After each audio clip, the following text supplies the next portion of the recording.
I didn't plan on being there. Honestly, I didn't want to be. But when she asked, I couldn't say no. You know how it goes, right? The constant tug of war between wanting to make your partner happy and your own comfort zone. I'm a quiet guy, introverted by nature, and the idea of attending a loud, crowded corporate party was my worst nightmare. But I told myself, just go. It's her work, her colleagues. Show up, be supportive, and you can leave early. Simple enough, right? Except it wasn't. It all started with the invitation. She, of course, was excited. She had been talking about it for weeks. It wasn't just any party. No, this was the event of the year for her company. Fancy restaurant, expensive cocktails, fancy dress code. I remember thinking to myself, this is not my scene. But the more she talked about it, the more I could tell how important it was to her. Please, I need you to come, she said, smiling that smile of hers, the one that always made me cave in. It's really important to me. And of course, I agreed. Because that's what you do when you're in a relationship, right? You support each other. You sacrifice a bit of your own comfort for the person you care about. And who knows, maybe I'd even have a good time. When the night arrived, I found myself standing in front of the venue. It was one of those sleek, modern restaurants that you see in magazines, glass walls, shiny marble floors, and the kind of place that makes you feel underdressed just walking through the door. I adjusted my tie nervously, trying to look like I belonged, but feeling like a fish out of water. I wasn't exactly the type of guy who thrived in these social situations. Small talk was never my thing. I preferred quiet nights at home, maybe a good book or a movie. But here I was, dressed up and standing in the middle of what felt like a fancy parade of important people. She looked amazing. Of course she did. But I wasn't expecting what happened next. She had slipped away from me the moment we walked in. That's not unusual. She's the social butterfly, and I'm the wallflower. She immediately found a group of people she knew, and I was left standing there, watching the crowd move around me. It wasn't a huge surprise. She always had a way of connecting with people instantly. It was one of the things I loved about her. But this time, something felt different. I tried to strike up conversations, but they always felt shallow. The whole evening felt like a game of who's who in the corporate world, with everyone trying to outdo each other. There was a sense of competition in the air, like everyone was just waiting for the right moment to boast about their latest promotion, the big project they'd closed, or the vacation they'd just come back from. After about an hour, I found myself feeling more and more uncomfortable. I was starting to wonder if I should leave.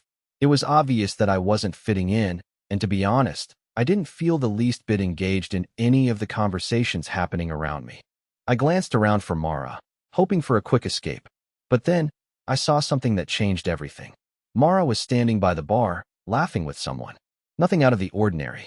She laughs all the time. But this was different. She was laughing a little too hard. And there was this guy, standing too close to her. I didn't recognize him. He wasn't someone I had seen at any of her previous events.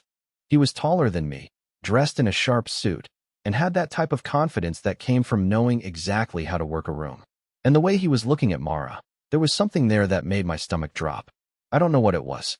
Maybe it was the way he stood too close to her, or how she seemed to be leaning in a little too much as they spoke. But it was enough to make me feel uneasy. I told myself it was nothing, just my mind playing tricks on me. I was probably just paranoid, right? But that feeling in my gut wasn't going away. It was a subtle thing at first, but it grew. The more I watched, the more I realized something wasn't right. Mara and this guy were engaged in a private conversation, and even though I was standing just a few feet away, it felt like they were in a world of their own. She wasn't looking around for me like she normally would. She wasn't trying to include me in the conversation. No, instead, she was completely absorbed in him. I took a deep breath, trying to shake it off. It's fine. They're just talking. There's nothing to worry about. But the longer I watched, the more I felt this overwhelming sense of discomfort.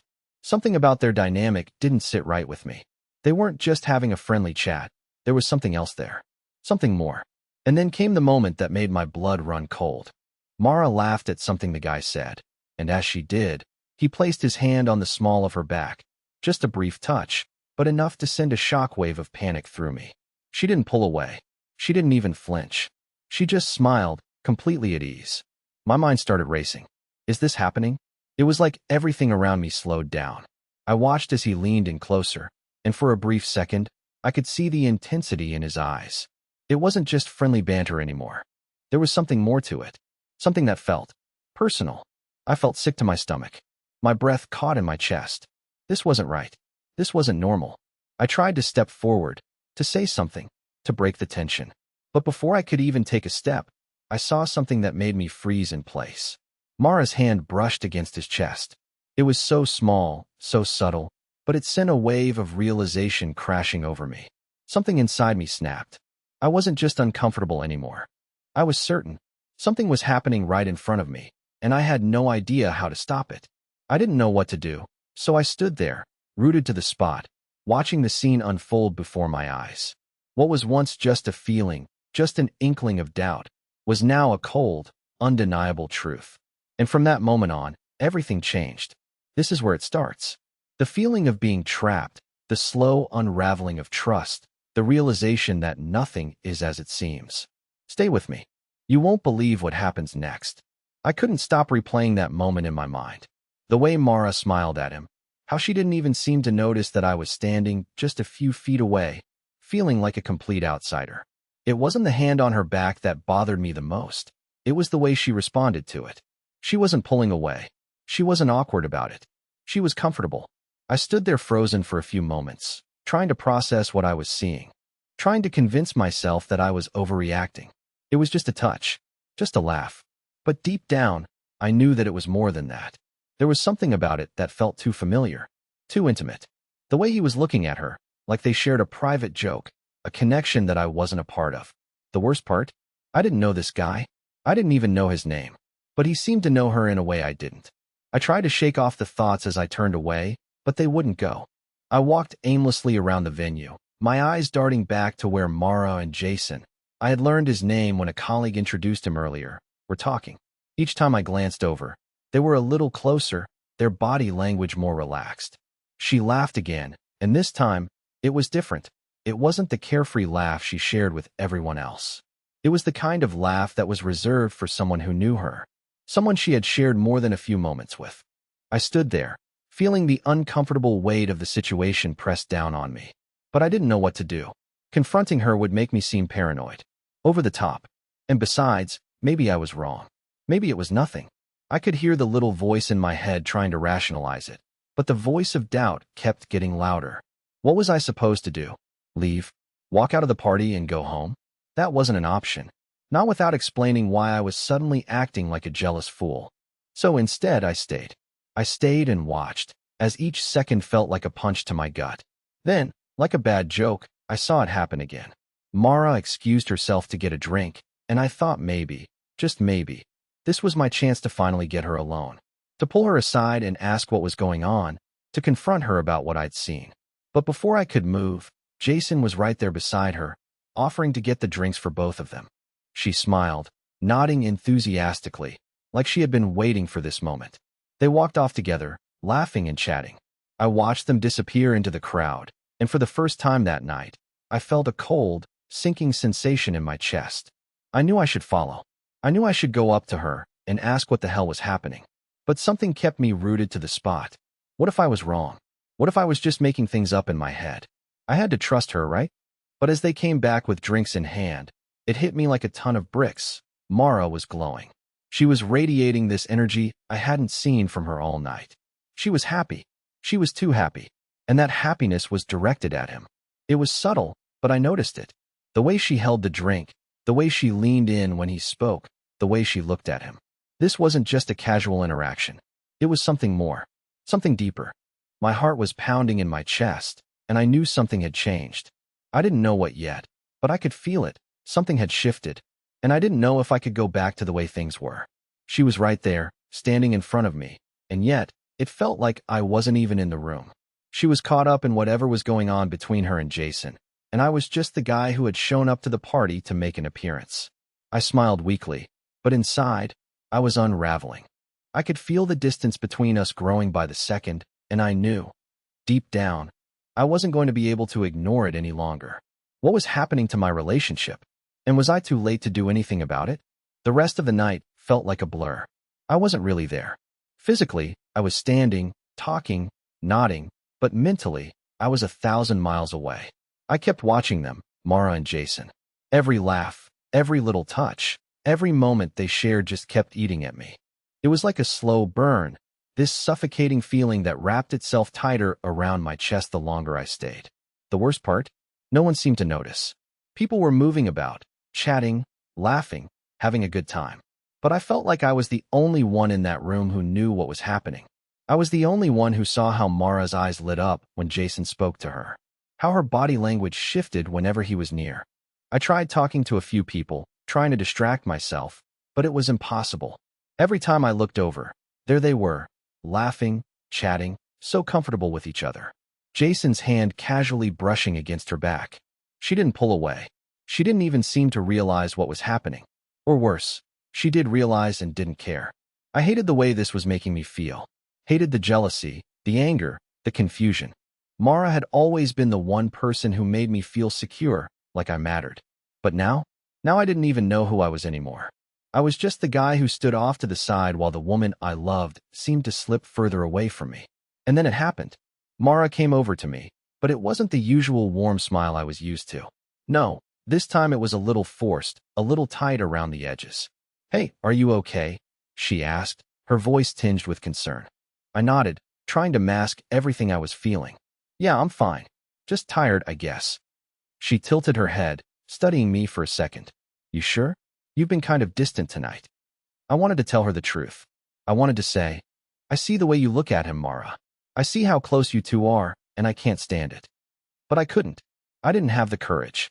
Instead, I forced a smile. "Yeah, just a lot on my mind." Her expression softened, but then she glanced over at Jason.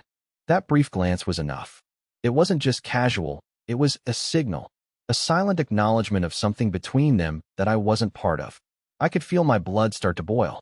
My hands clenched into fists at my sides, but I kept my composure. I couldn't lose it here. Not in front of everyone. "I think I'll get going soon," I said, my voice tight. Mara's eyes widened slightly. "Really? But the party just started, and it's important. I told you I wanted you to be here." The words hit me harder than I expected. She wanted me there, but she wanted me to be invisible, to play the role of the supportive partner while she did whatever she wanted with Jason. It wasn't a partnership, it was a performance, and I was getting tired of pretending. "I'm just not feeling it," I replied, my voice quieter now, trying to hold it together. She hesitated, looking torn for a moment. Then she gave me a quick hug. Too quick. Too cold. "Okay, if you need to go, I understand. I'll be with you in a little bit, all right?"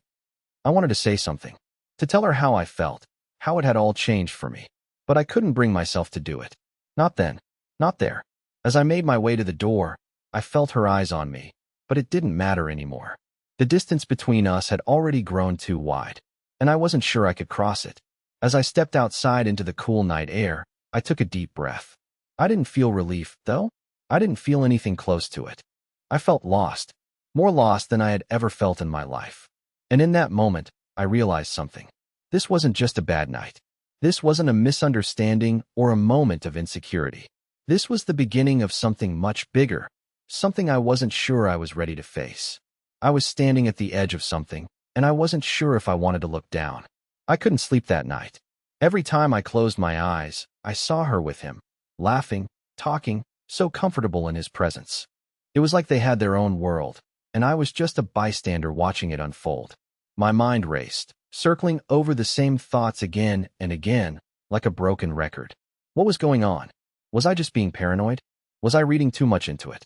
Or was there something between Mara and Jason that I didn't know about?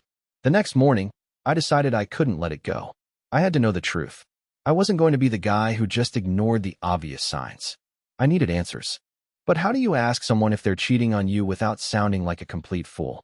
How do you bring up something like this without seeming like you're accusing them without reason? The thought of confronting Mara made my stomach twist in knots. I tried to distract myself throughout the day. I went to work, kept myself busy, but my mind kept wandering back to the same place. To them, to her and Jason. And no matter how much I tried to deny it, I couldn't escape the gnawing feeling that something was happening behind my back. By the time I got home that evening, I had made up my mind. I couldn't live with the uncertainty any longer. I needed to ask her. I needed to know what was going on, what had been going on. Mara was already home when I walked in. She was sitting at the kitchen table, flipping through a magazine, looking calm, almost too calm. It was like she had no idea what had been going through my mind. "Hey," I said, my voice sounding strained even to my own ears. "We need to talk." She looked up at me, a little surprised, but then smiled. "Sure, what's up?" I walked over and stood in front of her, suddenly feeling like I was about to make the biggest mistake of my life. I could already hear the words in my head, but saying them out loud was a different story. I stopped myself. My breath caught in my throat. "I saw you with Jason last night." Her smile faltered, just for a second, but it was enough. I saw it. I saw the shift in her expression, and it sent a cold chill through me. "Okay," she said, her voice suddenly guarded. "What about it?" The air between us felt thick, charged with something unspoken. I wasn't sure what I was expecting. Maybe a laugh, maybe an explanation, but the silence between us was suffocating. I took a deep breath. It just seemed like there was something more. The way you two were talking, the way you looked at him. I don't know, it just didn't sit right with me.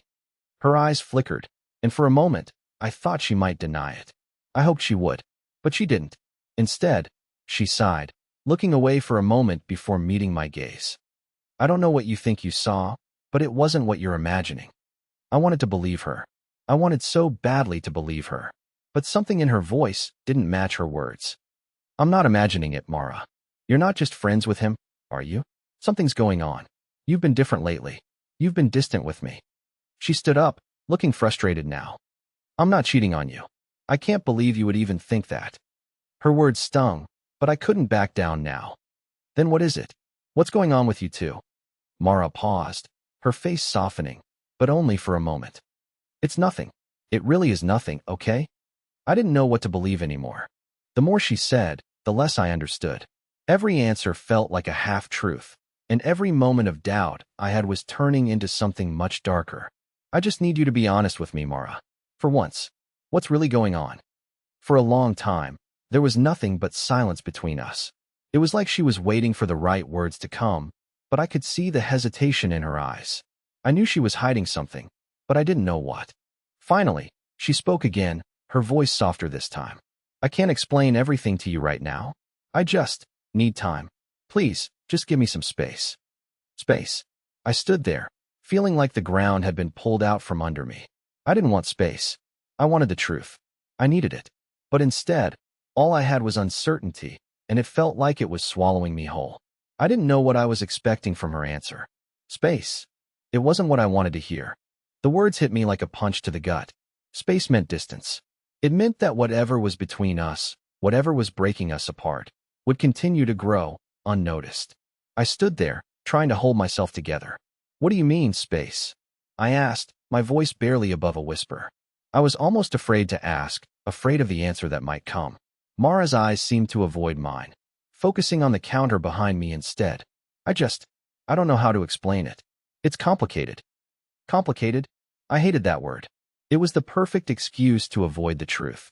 I could feel the frustration building inside me. "Is there something you're not telling me? Something about Jason?" Her face turned pale, and for a second, I thought I saw a flicker of guilt in her eyes. But she quickly masked it with a smile, one that didn't reach her eyes. "I told you it's nothing. You're overthinking it." But I wasn't overthinking it. I was seeing the signs. I could feel it, deep in my chest, that something had shifted, and I wasn't sure how much longer I could keep pretending that everything was fine. "I need to know, Mara," I said, my voice shaking now. Are you seeing him?" Her jaw tightened, and for a long moment, she didn't answer. The silence between us felt unbearable. I watched her, hoping for something, anything, that would tell me this was just a misunderstanding, but the longer she stayed silent, the more certain I became. Finally, she sighed, her shoulders slumping. "I'm not seeing him. But it's not that simple. There's more going on, but I can't talk about it right now." Her words left me reeling. She wasn't seeing him, but there was more? What did that mean? What was she hiding? I didn't know how to respond. I wanted to scream at her, demand the truth, but I stayed silent instead, watching her as she turned away, clearly wanting to end the conversation. The cold distance between us had never felt wider. I knew, deep down, that this wasn't over. The truth was still out there, and I wasn't going to stop until I found it. The next few days were agonizing. I couldn't stop thinking about what she'd said, or rather, what she hadn't said. "There's more going on." That phrase kept repeating in my head like a loop, taunting me with its ambiguity. I could tell she was hiding something, but she wasn't willing to share it. And the longer I waited for her to come clean, the more the tension between us grew. She wasn't the same Mara anymore. It was subtle at first, the way she'd avoid eye contact or how she'd suddenly be too busy to have a conversation. Even when we were in the same room, it felt like there was a wall between us. I tried to ignore it, told myself I was just imagining things, but deep down, I knew something had shifted. Something was wrong. I tried to be patient, hoping she'd open up, but after a week of this cold silence, I couldn't take it anymore. I had to know the truth. I wasn't going to let her keep pulling away without an explanation. So, I did something I never thought I'd do. I went through her things. I wasn't proud of it, but I couldn't think of another way. I had to know. I needed to understand what was really going on. I started with her phone. The thought of going through it felt wrong, like a betrayal, but the curiosity was overwhelming. I hesitated for a second, then unlocked it, trying to ignore the sinking feeling in my stomach. The first thing I looked at was her messages. Most of them were from friends, family, and work, but there were a few conversations with Jason that stood out. It wasn't the frequency of the messages that bothered me, it was the content. They were casual, at first, just talking about work, but then there were those little moments, inside jokes, things only two people who were close would understand. My chest tightened as I scrolled through, my mind racing with questions. What had she told him that she hadn't told me? Why was she hiding this from me? Why couldn't she just be honest? Then, I found something that made my heart stop. A message from Jason, sent a few days before the party. "Can't stop thinking about you," it said. That one sentence hit me harder than anything else. It was a confession, and not one I was ever meant to see. I felt like I was going to be sick. I stared at the screen, my hands shaking. How could she say something like that to him? Was there something more going on? My stomach twisted with betrayal, and I could barely breathe. I couldn't stay there any longer. I had to confront her. But as I went to put the phone back, something stopped me.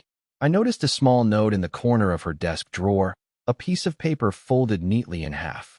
I unfolded it, and my breath caught in my throat. It was a plane ticket. A plane ticket for two. The destination? A weekend getaway to a secluded beach resort. I couldn't believe it. My mind raced, trying to piece it all together. This wasn't just a casual friendship. It wasn't just innocent flirting. Mara was planning something with Jason. She was going away with him, and she hadn't said a word to me about it. I felt like everything was crumbling around me. The foundation of our relationship, the trust one had built, was now shattered into a million pieces. I knew I couldn't keep pretending I didn't see it. I had to confront her, but what could I possibly say? How could I even begin to ask her to explain this? But before I could think any further, the front door opened, and Mara walked in. She stopped when she saw me, her face going pale. She knew. I could see it in her eyes. She knew what I had found. I stood there, my heart pounding, the ticket still clutched in my hand. "We need to talk," I said, my voice cold. She took a deep breath, glancing at the ticket in my hand before meeting my eyes. "I didn't want you to find out like this," she said quietly. But that was it. That was all she said. And in that moment, I realized I had just crossed a line that couldn't be uncrossed. The air between us was suffocating. She stood in the doorway, her eyes flickering nervously between the plane ticket in my hand and my face. I could feel my heart hammering in my chest, each beat louder than the last. I didn't need to say a word. The look in her eyes said it all. She knew what I had found. I clenched the ticket tighter. "What is this, Mara?" I asked, my voice sharp. She stepped forward slowly, her shoulders slumped. "I didn't want you to find out this way," she said again, her voice barely above a whisper. I shook my head, a mixture of anger and disbelief washing over me. "You didn't want me to find out? And what? Keep living this lie?" The words tumbled out before I could stop them. She looked away, biting her lip. "It's not like that. Please, just let me explain." "Explain?" I echoed. "How are you going to explain this, Mara? A plane ticket? A weekend getaway with Jason? How do you explain that?" Her silence spoke volumes.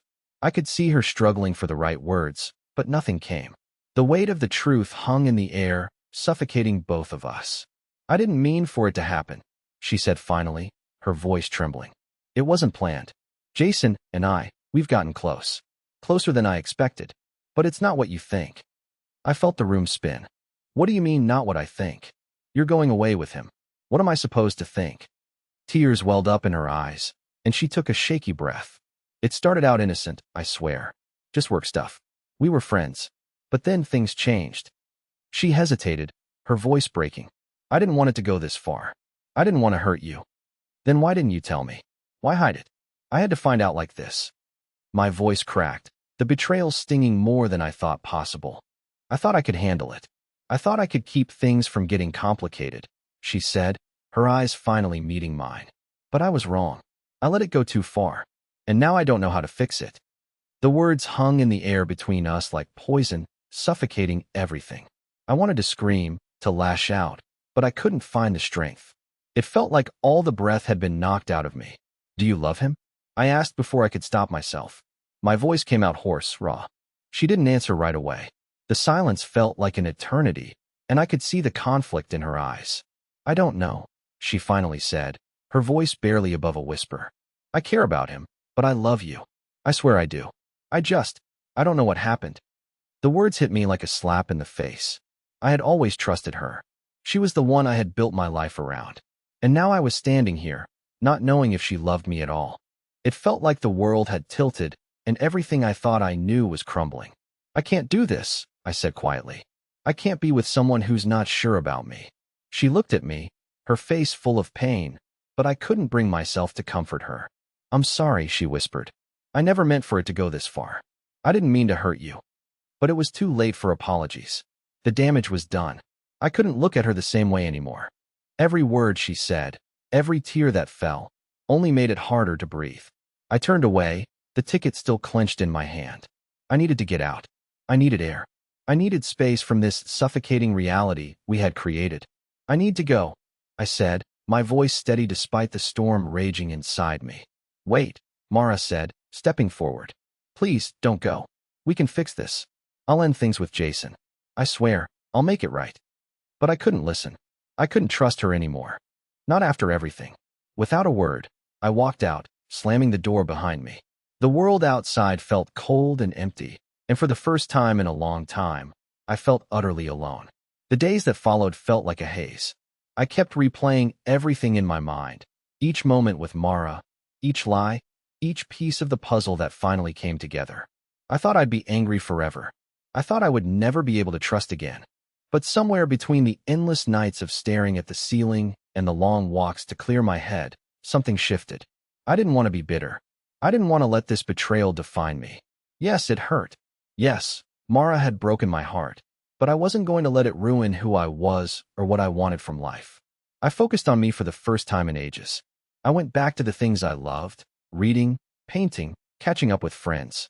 I started taking care of myself again. I realized that I had been so wrapped up in someone else's life that I had forgotten to live my own. Then, one evening, a message popped up on my phone. It was from Mara. I hadn't heard from her since I left that night. My heart skipped a beat, but I didn't hesitate. I opened it. I'm so sorry, it said. I've been doing a lot of thinking. I was selfish, and I hurt you. I'm not asking for forgiveness, but I want you to know that I truly care about you. I don't know what I'm doing anymore. But I promise, I will never do anything like this again. I stared at the message for what felt like an eternity. I thought about everything she'd said, everything I had felt. I wasn't ready to jump back into anything, but I could see that she was genuinely remorseful. So I replied, I don't know what the future holds, but I appreciate your honesty. I need time, but I think we both need to figure out what we want. For now, let's just take things one step at a time. It wasn't a fairy tale ending, but it was real. And sometimes, that's all you need. Months passed, and while things with Mara didn't magically go back to what they were, we found a way to rebuild, slowly, carefully. She gave me the space I needed, and I began to trust her again. But this time, I was more cautious. I didn't want to lose myself in someone else's life again. I wanted to be my own person, with or without her. Eventually, Mara and I found a new balance, one built on honesty and respect. It wasn't perfect, but it was enough. We both learned from our mistakes. We learned that love isn't just about the good times. It's about the difficult ones, too. And through all the mess, we had something real, something worth fighting for. But the real victory? It was that I didn't need anyone to complete me anymore. I was whole on my own. And that was the most important lesson I could have ever learned. I had come out stronger. And the best part? I was finally at peace.